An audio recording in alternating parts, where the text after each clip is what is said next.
Hello, everybody. It is Tuesday night, and you know what that means. It is time for The Banana Man with your host, David Benjamin. Let's hear it for David.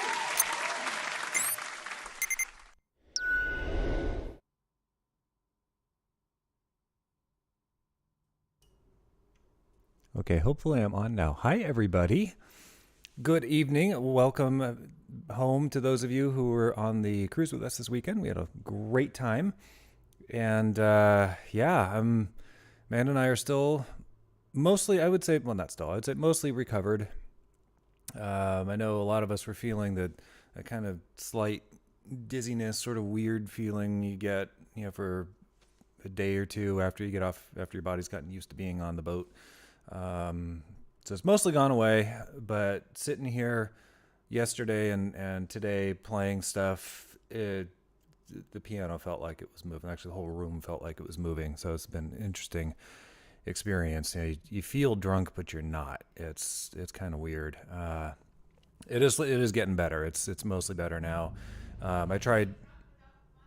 Yeah, drunk without the fun part. Exactly, Amanda. So I tried Anna Giannovola's trick of doing, kind of putting your head in a somersault position and holding that for a minute or two and moving your head around. And I'm not sure if it worked. I got interrupted fairly early on by two very excited dogs who were wondering what in the hell I was doing on the floor with my head upside down. So that was fun. And just kind of slowly improving throughout the day. So hopefully everybody else is too. I decided for tonight, since we just got off a boat and have had water and ocean stuff on my mind the last, several days, a week or so, decided to play water-related stuff. It's mostly pieces entitled Barca Roll, which is fancy schmancy European way of saying boat song. It just rolls right off the tongue in English. So I've got several pieces by Mendelssohn, piece by Offenbach and a few other composers, and I'll be ending the evening with one by yours truly. So without further, did the granddad survive the cruise? That's a good question, Kathy B. Last we saw, granddad was on the scooter riding off into the sunset. He might still be on the ship. We don't know. Let's see. Okay, so let me say hi to everybody. I remember seeing, my mom Corey is in the chat. Hello. And I'm assuming, she's the first one in. I'm impressed. Probably only because Hunter snagged Christina out for a bike ride, and so prevented Christina from somehow magically being the first one in the chat again. And incidentally, doing that bike ride, timing it for my show, Hunter, that must have been quite the balancing act, if you know what I mean. I need a but thing. Something like an actual. Hey, Amanda, can I have a drum set? She said yes. She said yes to the drum set. Oh, she's saying I have a laugh track. And apparently she's saying no to the drum set. So that ruins my evening. So, hello to Hunter and Dari and Emily, and of course my wife Amanda, who is being wonderful and running the show for me again. And hey, Kelsey, Kathy B, and Emily freaking Thatcher. Hello, glad you could make it. See who else is here. I know I saw Pam in the chat somewhere. So, hi, Pam. And Barbara, hello. And Amanda is reminding me to mention something. I believe it is the fact that Super Chat, at least for the time being, is going to be turned off on the shows. We are using Venmo and or PayPal instead. So that stuff should be probably down here somewhere on the screen. So payments go directly through to those accounts, and we put up both. So if you don't have Venmo, but you do have PayPal, you have the option of doing that. And of course, all tips are appreciated. Hi, Melissa. Let's see, who else is here? Dave Hill, hello, hello. Zach, hi, Zach. And hi, Anna. I feel like I just saw you, Anna, and Paul, too. Some of you people, God, like just yesterday. And now you're showing up again. It's like we're friends or something. There's something weird going on there. Let's see, who else? I see any other names in the chat. Oh, hello, Angelica. Just saw your name in there. And I think I said Dari already early on, but if I didn't, hi, Dari. Yeah, so if I missed your name, I apologize. Hello, if I missed it. And yeah, I think without further ado, as unlike Shakespeare, I like to make much ado about nothing. I will start off with some Mendelssohn. So he wrote a number of pieces he entitled Venetian Gondola Song. He did not actually call these Barca Rolls. Eventually, this type of piece sort of morphed into what was later called Barca Roll by other composers. Mendelssohn wrote three pieces entitled Venetian Gondola Song, and one piece just entitled Gondola Song, although I don't know of any gondolas in common use outside of Venice.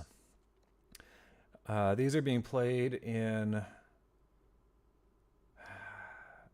except for one of them, roughly chronological order, or at least the order in which they were composed.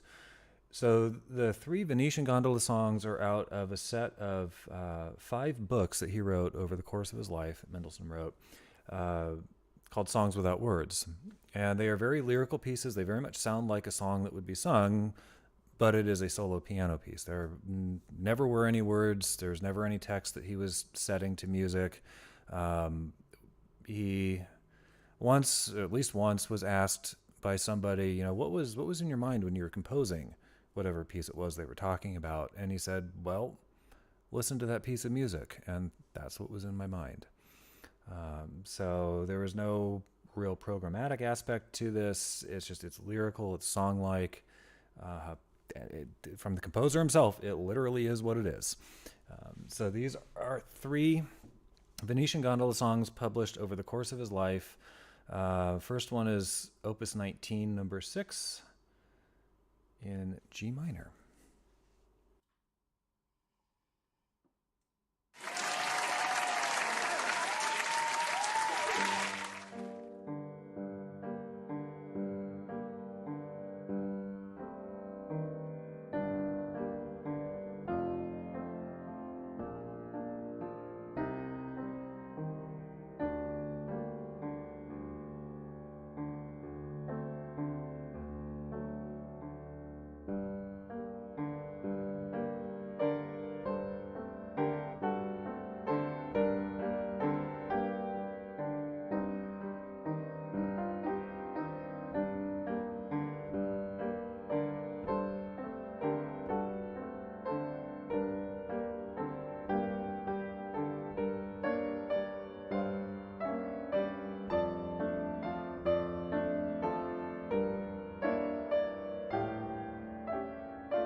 right, that was the first of, excuse me, sorry, first of 3 Gondola songs.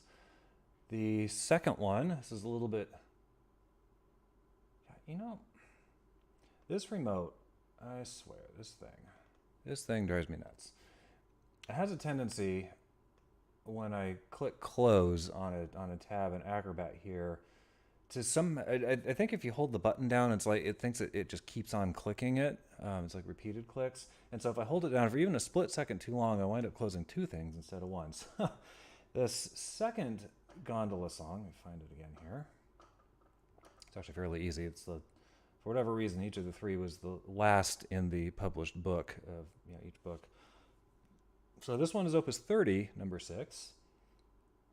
This is an F sharp minor, so written a little bit later in his life. Although in terms of years in which the works were published, I don't know offhand how far apart Opuses 19 and 30 were. They probably weren't a tremendous number of years apart from each other. I also saw something about soft serve in the chat, and thank you so much for reminding me of a part of the cruise I really miss. I mean, I suppose I shouldn't complain. I have homemade strawberry ice cream in the freezer that it's freaking delicious. So, the cruise was fun. Go on the cruise next time if you can. That was a lot of fun. All right. This is Venetian Gondola Song, Opus 30, number 6, in F sharp minor by Felix Mendelssohn.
All right, that is a prime example of fun with embellishing.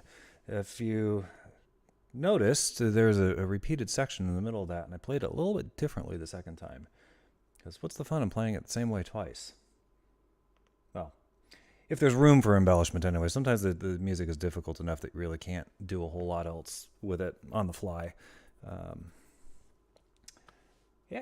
That's that. All three of these pieces are ones that I shouldn't say I've played for years. It's more accurate to say it's been years since I last played them, before today. But my history with these pieces goes back a long ways. These are ones that I've probably had in my repertoire for 20 odd years now. So this next one, this penultimate one by Mendelssohn, is in A minor. This is Opus 62, number 5. I think this one's actually not the last one in the book. It's kind of in the middle.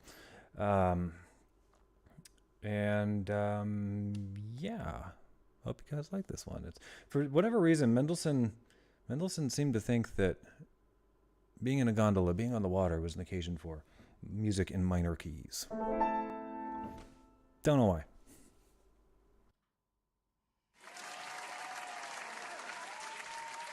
And they're not minor keys because they aren't used very often. They're actually used quite often. They're really just as major as major keys, except they're minor.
hope you guys like that one. I always thought the ending of that one's a little bit abrupt. Not sure why he wrote it that way. I just saw Emily's comment in the chat that she hopes Arnold Palmer didn't feel left out not being on the cruise. You know, Emily, every time I've seen him in a video, I'm not sure he would notice if he was being left out. So I think he's probably okay. That guy. Hey, Sam's here. Hi, Sam. Awesome seeing you over the weekend, too. And Christy. Hello, Christy. Hadn't seen you in the chat earlier. Oh, thanks, Angelica. Yeah, I like that piece. I have not played that one in a really, really long time. I mean, it's one where I looked at the music today and thought, oh, yeah, this one. I started playing it. I'm like, what the heck? Where are my hands going? And this next one, this is the one entitled Gondola Song. This was, as far as I can tell, unpublished during Mendelssohn's lifetime. I don't know exactly when he wrote it. Just because there's no opus number. A lot of the time, stuff with no opus number, it's not uncommon for that to have been published posthumously, after the death of the composer, and so there's just never an opus number assigned to it because it wasn't published during their lifetime. In this case, I suspect this one may have been written earlier than some of the other ones. There's another common thing with non-opus numbered works is for them to be, when the composer was a kid or was first learning, and so it's stuff that they progressed way beyond, far beyond that level that they were at when they wrote that piece, so they didn't necessarily want it published, but it was discovered at some point in their life or later, after they died, and people are like, whoa, this is really cool, this is a composer's youthful work, let's publish it. So it would get published and just be without an opus number. So whatever the story is, this piece does not have an opus number. It's called Gondola Song. This one, unlike the others, which are all minor, this one's in A major.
Isn't that just a pretty little piece? I love that one.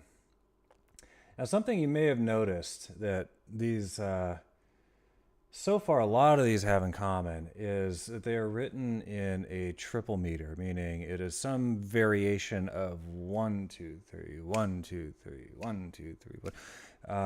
I think there's one thing I'm playing a little bit later that isn't in. No, it is. It just doesn't sound like it. Yeah, it's just for some reason it just kind of lends itself to feeling like you're on a boat, you're rocking with the waves, and so that's just a common thread that you, if you're listening for it, if you know about it, that you'll notice through a lot of these pieces. Amanda's asking me if I can see my iPad. Indeed, I can see my iPad. We have a super chat?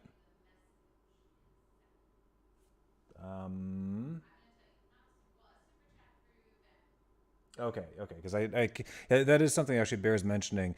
If you do send in a tip through PayPal or Venmo, I can't see it directly when it comes in because I don't have those apps up on my iPad over here as I've got the chat up. But so Amanda will be alerting me. I don't know that you guys can actually hear her, but I can. So she's alerted me that there is something. She just sent it. Oh, she texted it to me. So I'm going to switch apps here. Oh, wait. Nope. Oh, there it is.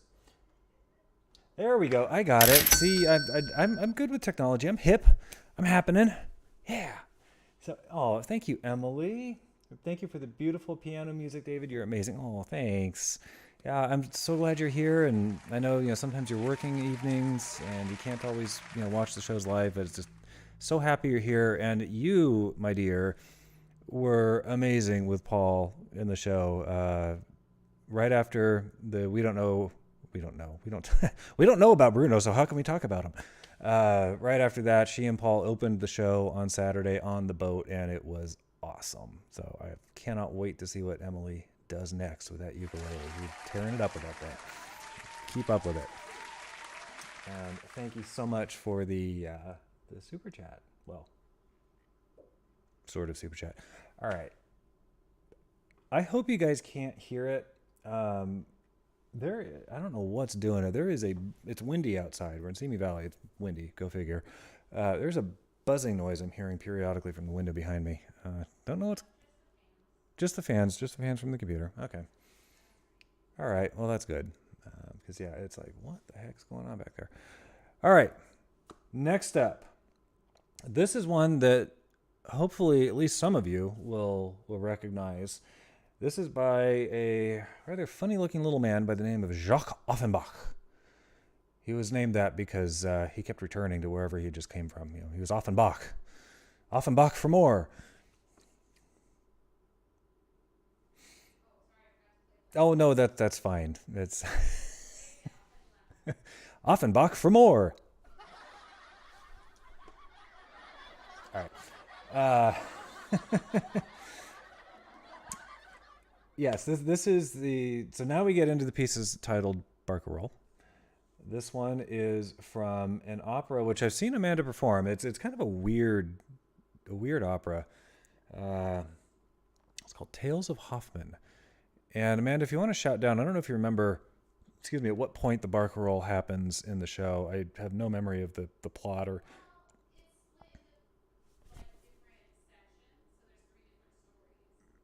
Okay, so there's 3 different stories to this opera, so 3 different sections of it. Okay. So she thinks this is from the 3rd story in the opera. I don't remember offhand. It's been a lot of years now since she was in that production. And I've only seen the opera once, but this is nevertheless a tune I'm familiar with. This is a somewhat simplified version of it. I do have a longer, more complicated, I don't want to say transcription of it because I think the original Barca Roll is not super long from the opera. So it's likely a version that was, embellished, added to, kind of turned into a concert piece by a composer named Moritz Moszkowski, who is I think a Russian Jewish composer from the 19th century. This particular transcription, I have no idea who did it. It doesn't say on the music. and the Moskovsky one was just too complicated to learn in an afternoon. So this one sounds just fine. This is Barca Roll from Tales of Hoffman by Jacques Offenbach. And how cool is it to have a name that rhymes, right? I wish something rhymed with Benjamin. Oh well, what are you going to do?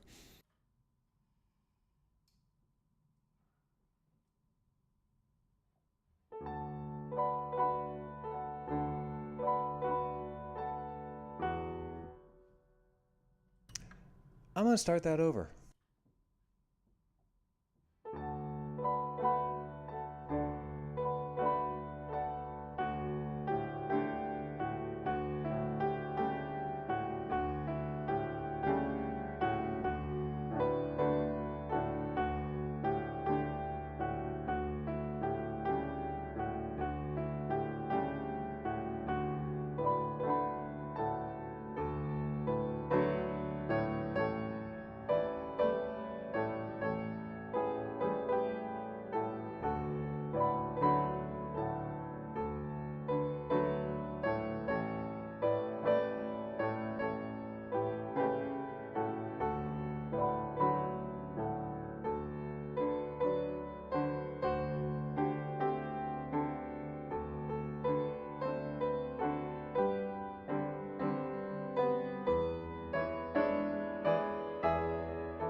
Yeah, so hope you guys recognize that one. Pretty famous piece. It's that and the can from I'm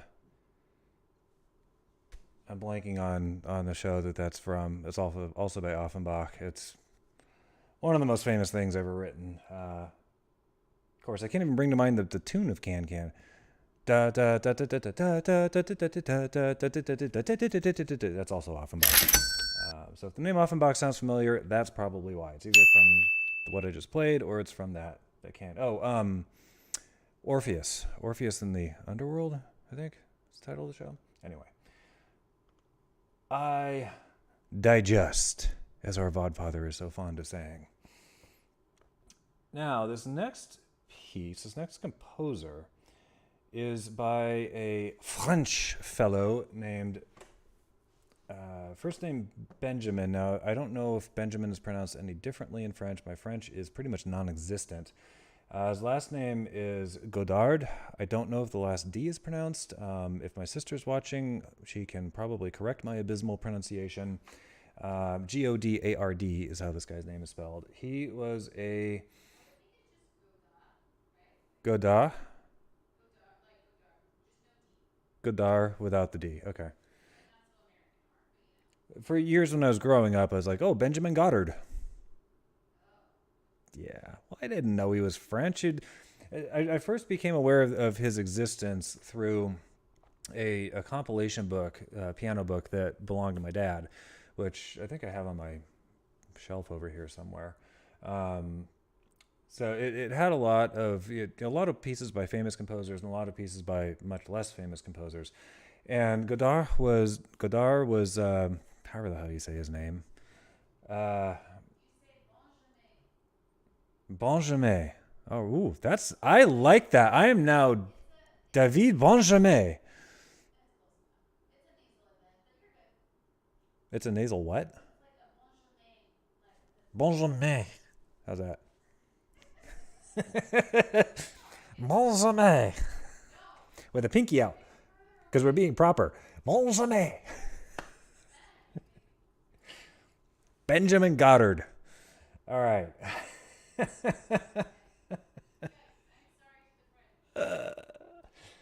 Yeah, well, they're French.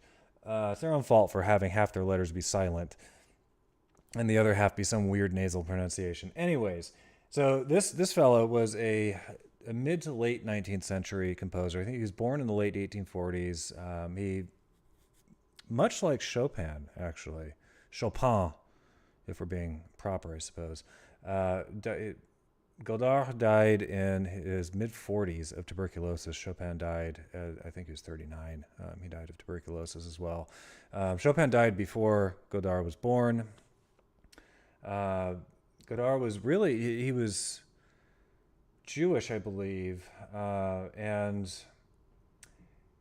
he was really actually known as a violinist during his lifetime, but he played piano and fairly well, judging by the stuff he wrote. I think that the piano pieces were really probably a moneymaker for him. It was especially in the late 19th century.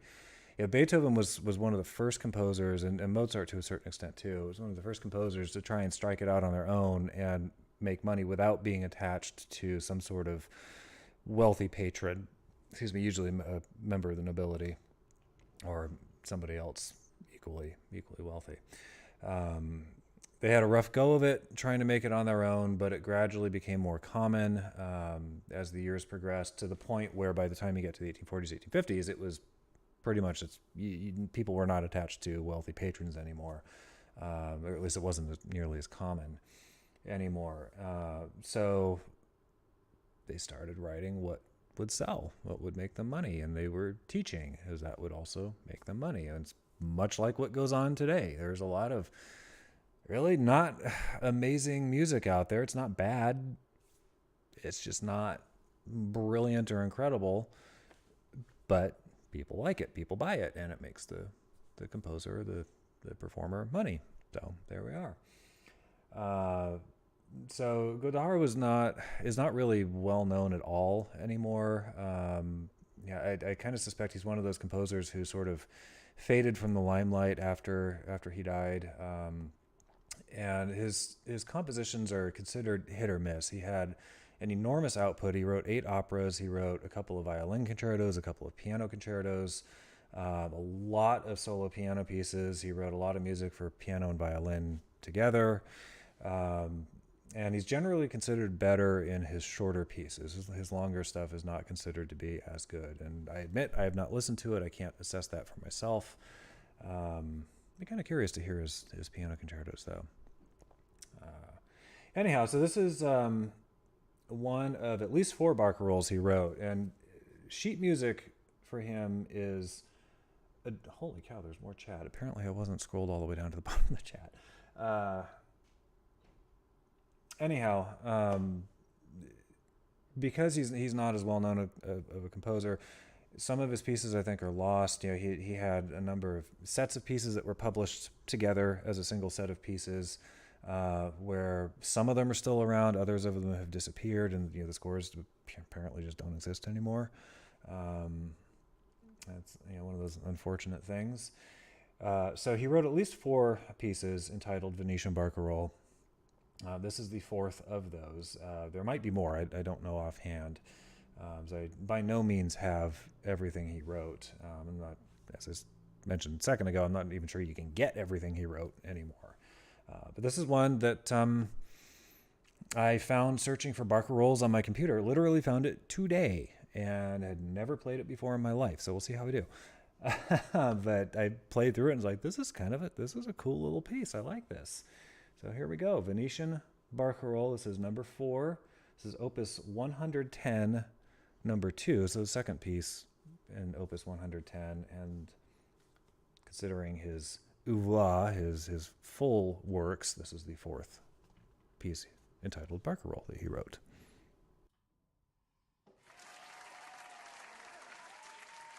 See, isn't it cool? You come watch my show and you get like French lessons. That's neat. And I didn't say they were good French lessons.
wrote some good stuff, that guy. That Godard. Okay, what else do we have? And looking at the chat, no idea what's going on, so... Ooh, yeah, sounds cool. I agree, Angelica. That is a neat piece. Oh, Amanda's apologizing to the French speakers out there. Oh. I guess I'm just that good. I make them look bad. That's what she's apologizing for, right? Yeah? Yeah? No? All right. Speaking of French composers, this next one is by... This show's going to totally go to like 10. This next one is a Barca Roll by Cécile Chaminade. This is Opus 7. This is relatively early. This is another one I literally just discovered today. So as with the previous one, I'm basically sight reading my way through it. I've played it a couple times. I feel good enough about it to play it tonight. We'll see how it goes. And Cécile Chaminade, she was a contemporary of Franz Liszt. I think she might have studied with Franz Liszt. Very, very, very good pianist and composer too. Played some of her stuff on prior shows, and I really like everything that I've played by her. So this is a Barca Roll in F major, Opus 7. So this would have been published, mid 19th century, probably 60s ish, give or take. And she was one of the few female composers to really make a living as a performer and composer. Not many of them could do that. It's pretty amazing. Well, I shouldn't say not many of them could do that. Not many of them were allowed to do that by the patriarchal, is that even a word? Anyway, society that they lived in. Not that our current society isn't, it was just worse back then.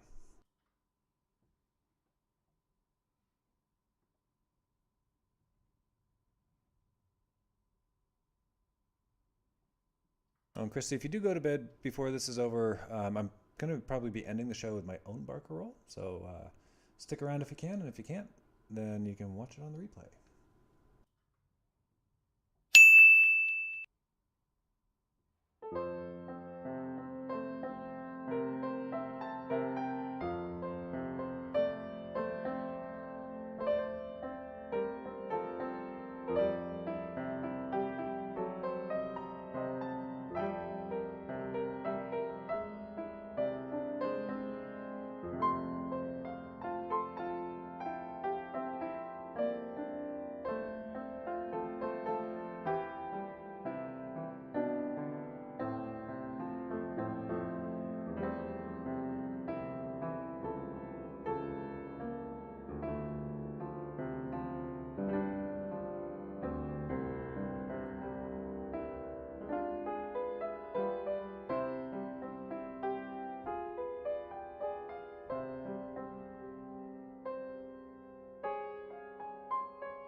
Down with the patriarchy.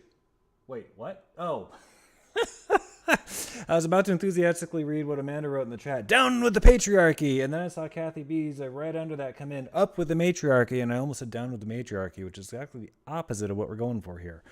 So, go me. Catching those... yeah, whatever. I don't even know where... Nuances. No, I was going to say something like typos, but it's not a typo. It's just something I did. Misreadings, maybe. That's what I'm going for. Check my iPad. Checking iPad. Thank you, Mom, for the... Mother sends a either Venmo or PayPal. Not sure. Well, probably Venmo, actually, judging from how it looks. But thank you, Mom. A contribution for the walkie-talkie fund. Yeah, you know... If we were willing to, there's actually a fairly easy way that I could hear her more easily, but it would involve her having to be not in our office where her computer is physically located, more comfortably at her desk in there, but in the craft room where she has an extra set of monitors and keyboard and mouse and everything else, which is where she does her shows, Amanda on Demanda. If there's anybody out there who somehow hasn't seen it yet, highly recommend it.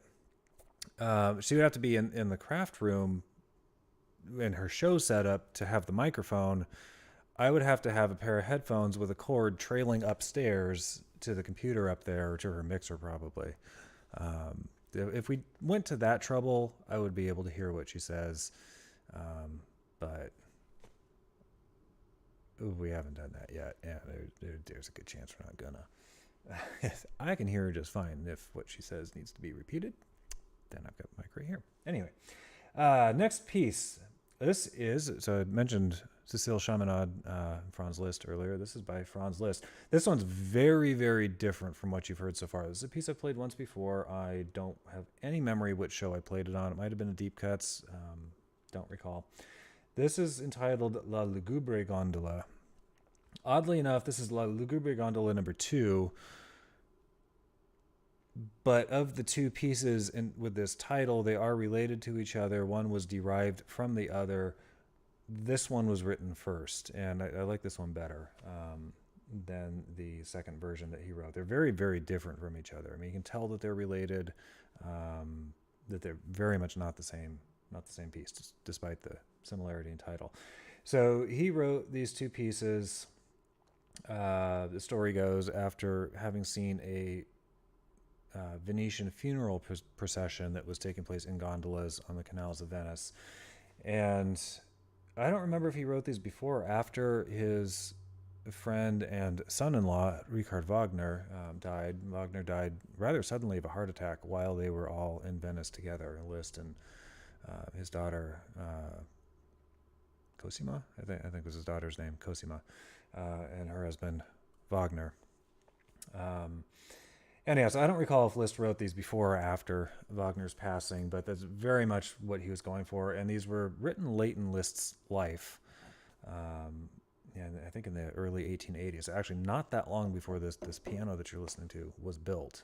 This piano was 1889, and these were written early 1880s.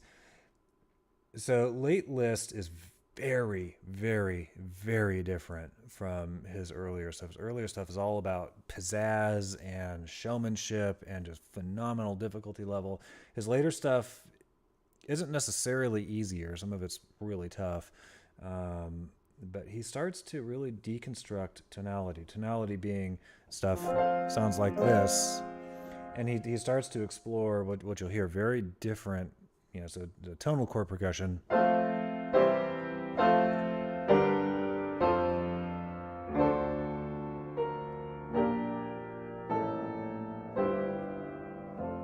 That's a weird progression, but example of a tonal chord progression. So what you'll hear is a breakdown of that. And he was one of the first composers to start pushing music that direction. Later composers in the 20th century picked up on that and took it so much further that it became unpleasant to listen to, in my opinion. But really trying to explore new areas, new sounds for classical music. So this is La Lugubre Gondola number 2 by Liszt. Yes, Amanda? Oh. Oh, it's lugubre. First off, it's oh, that was a typo. So it's Lugubre. Um, I forget what it. Oh, she looked it up. Okay, yeah, I did know what it meant at one point, but I forgot. Dismal. Okay, yeah, it's. It, oh, lugubrious. Oh, it probably stems from the same root word in whatever language this came from. Um, yeah, so this is not a happy piece of music, to say the least. Here we go. La Lugubre Gondola by Franz Liszt.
That is a really cool piece. And I think you can see, hopefully, or see or hear what I mean about the breakdown of tonality. It is not clear where that piece is going to end. And even the end doesn't really sound like an end. I just sort of, you need this hat applause, yeah. Yeah, it's really interesting. And there are definite keys in there. Yeah, F minor is absolutely in there in the middle somewhere. E minor is also in there as a key area, tonal area. But he does away with traditional chord progressions, and he just sort of slides from one key to another, and it's this very fluid thing. So you hear, hopefully you heard, that you get a lot of the same little melodies or bits of melody repeated a number of times, but at different spots on the keyboard, and he doesn't really follow a traditional form for getting from one area to another. He just sort of oozes his way up and down. It's really cool. Amanda says, "Super chat." I was about to really boom that out, and then I realized the mic is like right here, and I was going to deafen everybody if I did. Probably blow out the microphone too, so I didn't do that. Super chat. Okay. I saw it, Amanda. Yes. From Barbara. Beautiful evening of piano. Thank you so much. Yes, once I hit upon this idea, I thought, yeah, this is actually a pretty good idea for a program of music. So next up, so we've got 4 more pieces here. 5, I can't count. Next up, this is a Barca Roll by Sergey Rachmanian. Obviously, very famous composer. Hopefully all of you have at least heard of the guy. Russian composer from he was born in, I think, the mid to late 1870s, passed away in 1945, I believe. Sometime in the 1940s. I think it was 45. Might have been slightly a couple of years earlier. Anyhow, and something that you may not know about him, he was an expatriate of Russia. He fled, along with a lot of other people, fled the Bolshevik Revolution in the mid-19-teens, around the middle to end of World War I. And he settled in the Los Angeles area. So actually, he passed away in Los Angeles. I don't know offhand if he's buried in LA or if he's back in Russia. He had a lot of melancholy in him. He really, really, really missed Russia. And I don't know, once he came to Southern California, I don't know offhand if he ever went back to Russia. I kind of think he might not have. I think it just wasn't safe. People like him were being persecuted. Nothing's changed. Anyway, this is Barca Roll by Rachmaninoff. This is out of his Opus 10 set of pieces, so relatively early in his career. Written when he was either in his late teens or early 20s, and he was already a phenomenal pianist, even at that young age. It's kind of an interesting piece. This one, unlike the Liszt piece, which was not written in a triple meter, it was written in a 1-2-1-2. Although the way it's written, you cannot tell what the hell time signature Liszt used. This one is written in 3/4 time. It will not sound like it. You'll hear what I mean.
I just saw Paul. Oh, Paul. I just saw his comment in the chat. Dream you have regularly. Yeah, not a dream I'd want to have. Oh, boy. That piece. The funny thing was, Rachmaninoff apparently, I don't know how well you can see my keyboard here. He could reach an interval of a 12th with his left hand. I don't know if his right hand was about the same size or not quite as big. I can comfortably reach so an octave is 8 notes. 3, 4, 5, 6, 7, 8, like so. 8 notes. I can comfortably reach a 10th, which is here.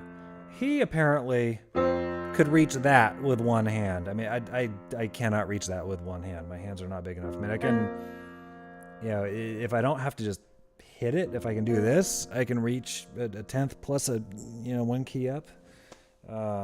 I guess in F major, that'd be an 11th. I can't really reach the same interval starting on a C. The notes are slightly further apart if you start there. So yeah, the guy had huge hands, and not only that, he could move his fingers lightning fast. I don't know how he did it, but it's just unbelievable speed that he could achieve on the keyboard. And speaking of speed, I'm going to do a piece that is the absolute opposite of the epitome of speed, and this is not titled Barca Roll. We're breaking away from Barca Roll for the moment.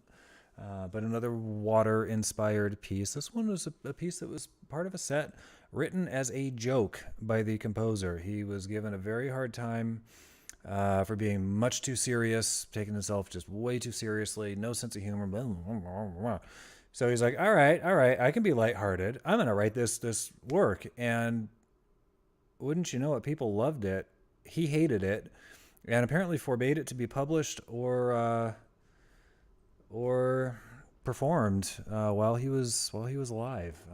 This was written in except for one particular movement that he did allow. Amanda just shouted down. I'd forgotten about that. This was written in 1886.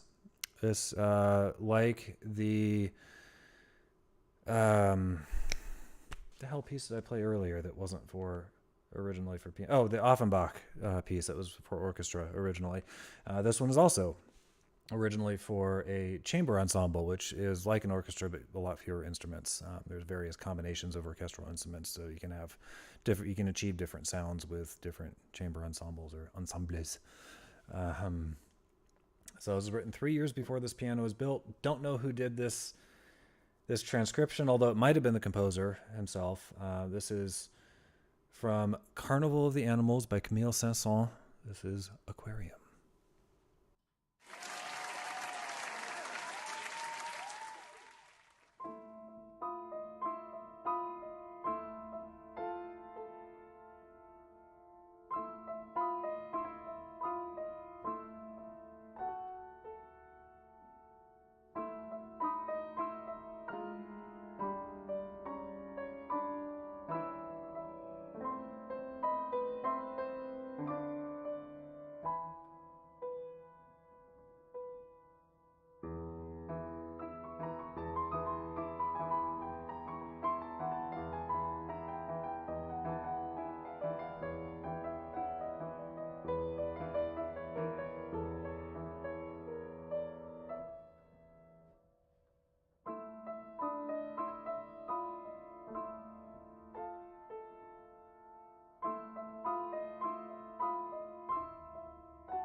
All right.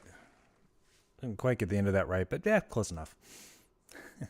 I love that piece. I mean, I don't know how he wrote that as a joke. I mean, God, yeah, just you feel like you're underwater. You feel like you're murky, not depths of the ocean, but that area, kind of twilight area, where the sunlight still penetrates down a bit, but you can't quite see things, and it's just this mysterious sort of wonderland. It just love it, absolutely love it. Yeah. Oh yes, Amanda, thank you for the reminder. There is no super chat option at the moment. That's why the PayPals and the Venmos, the Venpals and the Paymos, as Hunter likes to call them, are down here at the bottom of your screen. What, Amanda? Paymo. Yeah. Anyway. Moving on. All right, got three more for you. This is one I've played, I think, just once before. Hopefully, I'll do okay with it, because a lot of these pieces, we got back from our cruise on Monday and couldn't really practice anything on Monday because, well, I was tired and Amanda was asleep literally all afternoon, and then today been working all day. So time to this morning to sort of figure out what I might want to do tonight, and then a little bit of time this afternoon and run through things a few times, and boom, here we are. So this is by a living female composer, Cristiana Pecoraro. Played her stuff on my show before. This is The Wind and the Sea. This is out of her set of pieces entitled Ithaca.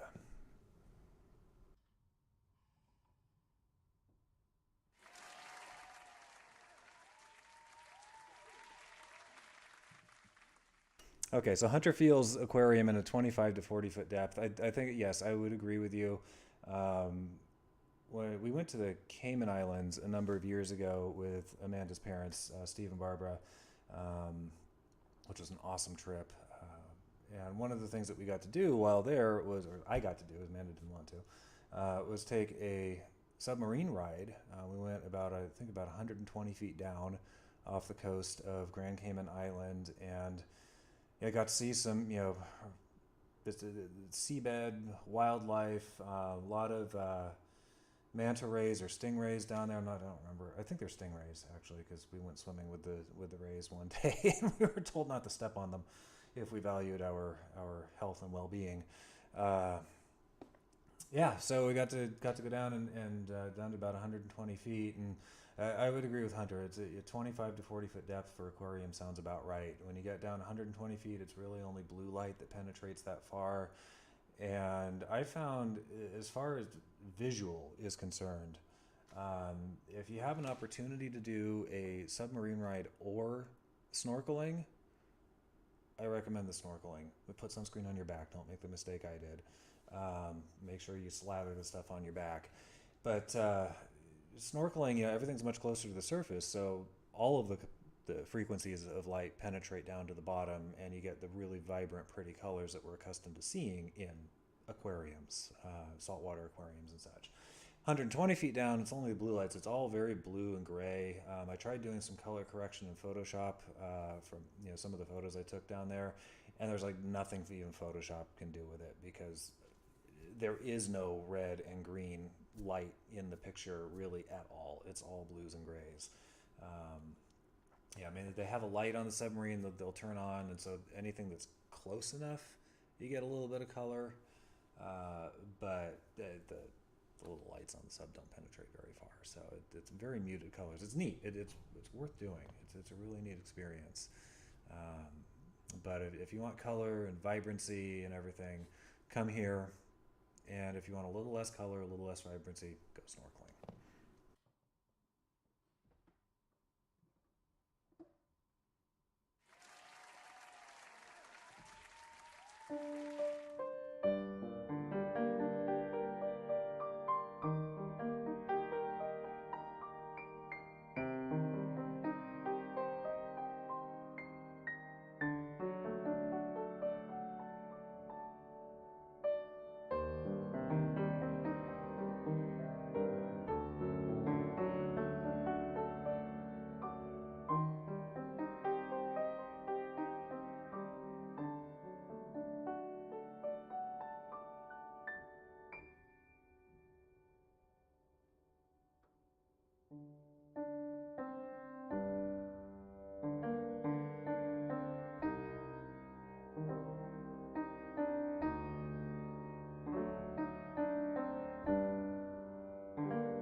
quite the tempestuous little piece, isn't it? Not really little. It's, yeah. Love that piece. It's one that, I always mean to get around to practicing the bits where the left hand's going up and down the keyboard. And I never quite get around to it, so I usually just end up kind of making that part up. I mean, I know what the chords are, mostly playing the right stuff. But, another super chat, or the equivalent thereof. Thank you, Christy. Oh, my piano playing so relaxing, except for that last piece, probably. Thank you so much. Glad you're still here. Yeah, oh, hey, Jeremy. Yeah, I agree. I really, really like that piece. I like everything out of the Ithaca book. And if you want to hear her other stuff and don't want to wait around for me to get around to playing all of it in the show, which I don't know if that's ever going to happen, look her up. It's I put her name in the chat before. I will do. Actually, Amanda can probably type faster than I can. Christiana Peg Orar O. So you can look her up. She has a website. I know you can buy recordings of her music. Highly recommend it. She's fantastic, and she's really nice and really cool person too. All right, so 2 more pieces for you guys. This one we're gonna. We've been going chronologically, more or less, in order of composition here. We're going to back things up. We don't often go Bach, but tonight we played Offenbach, yeah. Anyways, we're going to zip right back to Mendelssohn. This is another piece that was originally written for orchestra. No clue who made this piano version of it. I've got a couple versions of this for piano. This is the simpler of the two. The other one, I think, sounds a little bit better. It's probably truer to the orchestral version. I think this simplified one leaves a little bit out here and there. I mean, you can't tell. But again, had an afternoon, so never played the other one before yesterday. I looked at it, I was like, yeah, I'm not going to get a handle on this before tonight. So this is doing 2 more. What's after this? Oh, promos. Okay, so I'll play this. We'll do promos. Okay, well, I'll play this one. We'll do promos, and then I'll play the last one. So this is originally for orchestra. This is Opus 26 by Felix Mendelssohn. This is one of a number of orchestral pieces he wrote that are entitled Overture. They are not overtures to anything. Most of them aren't.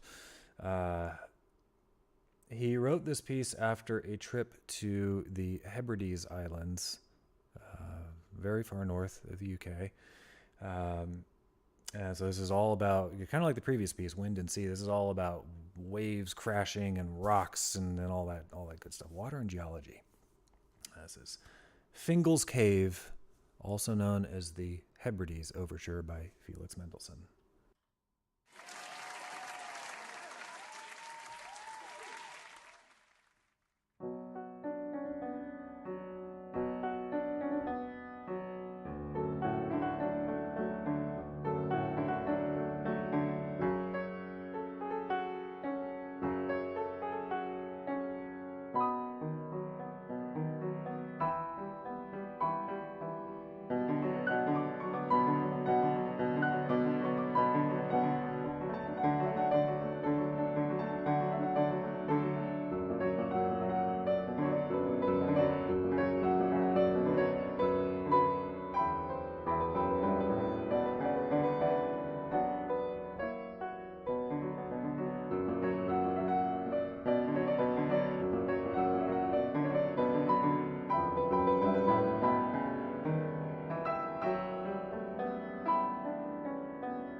was the Hebrides Overture by Mendelssohn.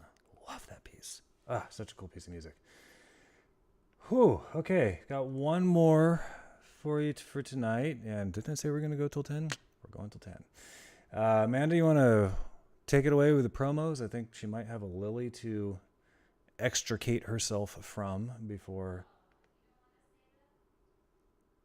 What? I don't want to say the promos. Well, I don't know what the promos are. You want to shout them down to me? I'll say them. Sure. Oh, she's going to text me the promos. Okay. Hold on a sec. If I knew the Jeopardy theme, I'd be playing it.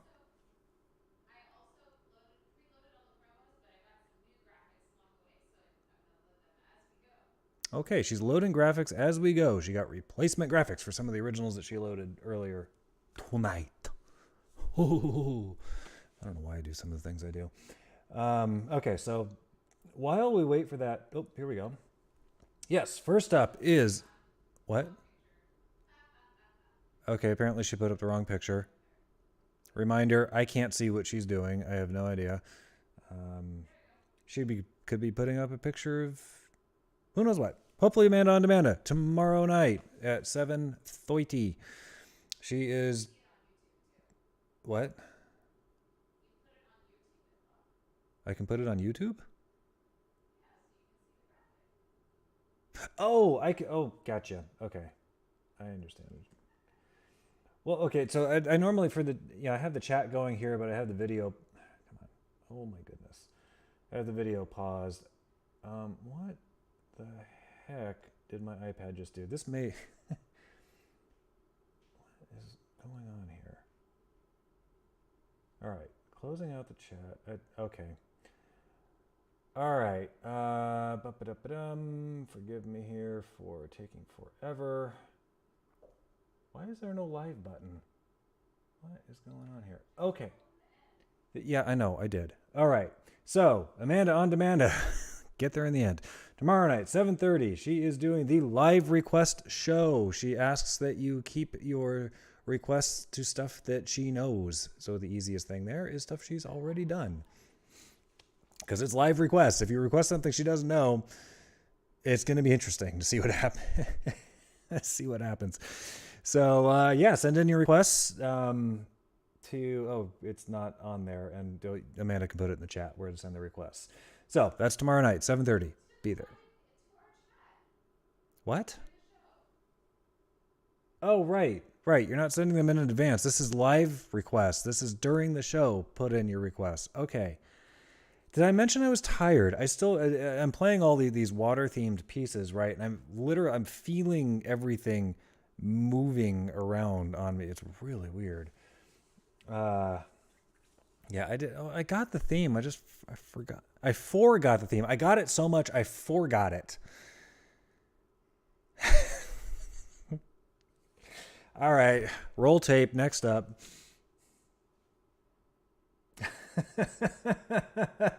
Christina, go. Seriously. All right, here we go. Hunter, show number 101. If you missed show number 100, it was awesome. He had Joey Delgado on, I think that was the name, on the show with him. They were both playing guitar, doing a lot of songs we've heard Hunter do over the last couple of years, but with two guitars instead of one. Both excellent guitarists. Hunter is obviously an amazing singer. Oh my God, that was an awesome show. So I'm really looking forward to show number 101 on Thursday night at 6 p.m. Live acoustic music and stuff that he's written, as well as various covers. Always a good show with Hunter. So looking forward to that. All right, what do we have next? Dari, Dancing with Dari. That is a week from tonight at 6:30. Shit. Okay, it said 2-1 for a sec there, and I was like, that is wrong. It's April 12th, so a week from tonight, 6:30 p.m., Dancing with Dari, Zumba. She is awesome. She always has so much energy and just puts the life into the evening. Great show.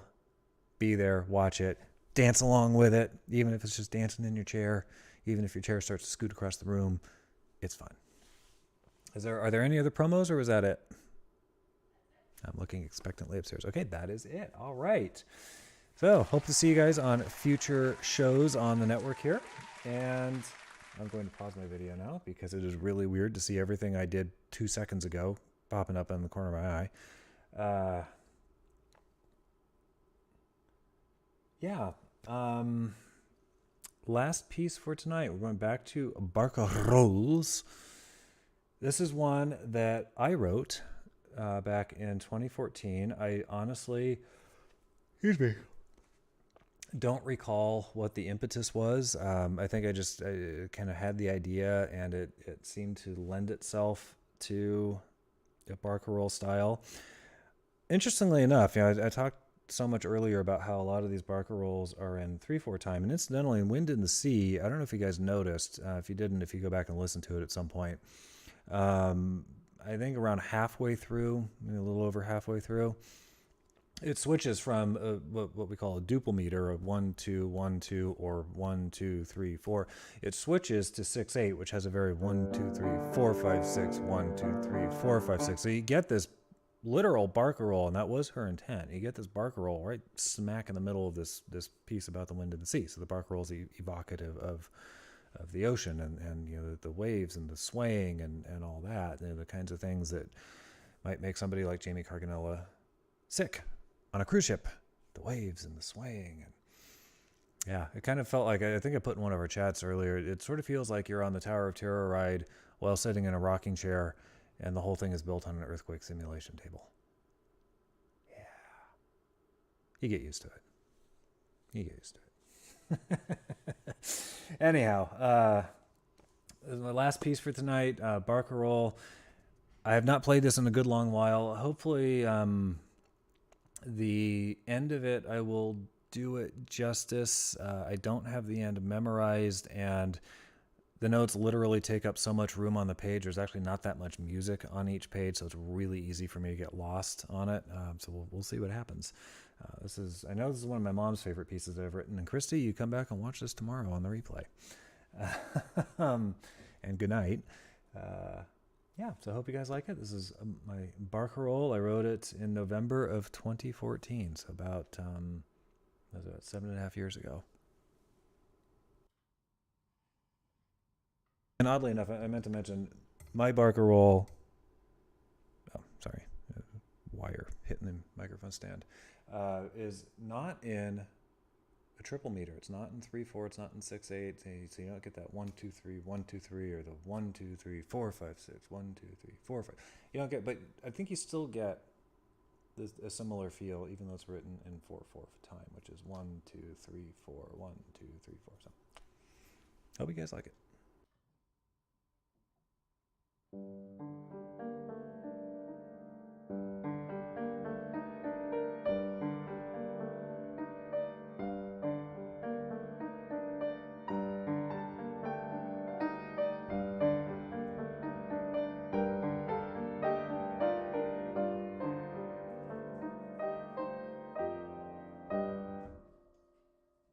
Sorry, I'm going to start over. Amanda just came down with the dogs, and it was slightly distracting, and I actually skipped a line.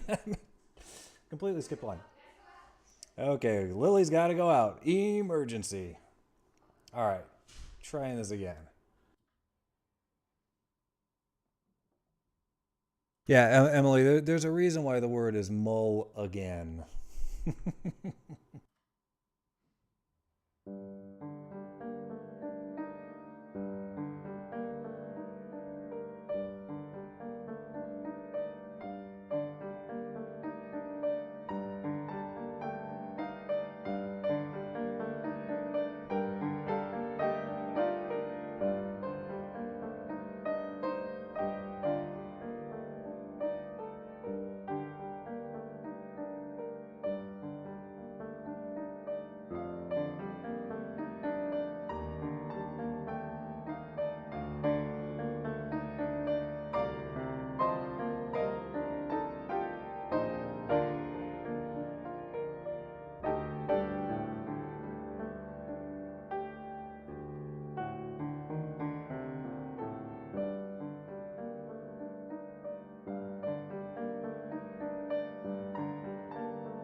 That is, I know that's one of my mom's favorites that I've written. That's kind of one of mine too. And hooray, I didn't get completely lost in that really super fast note section.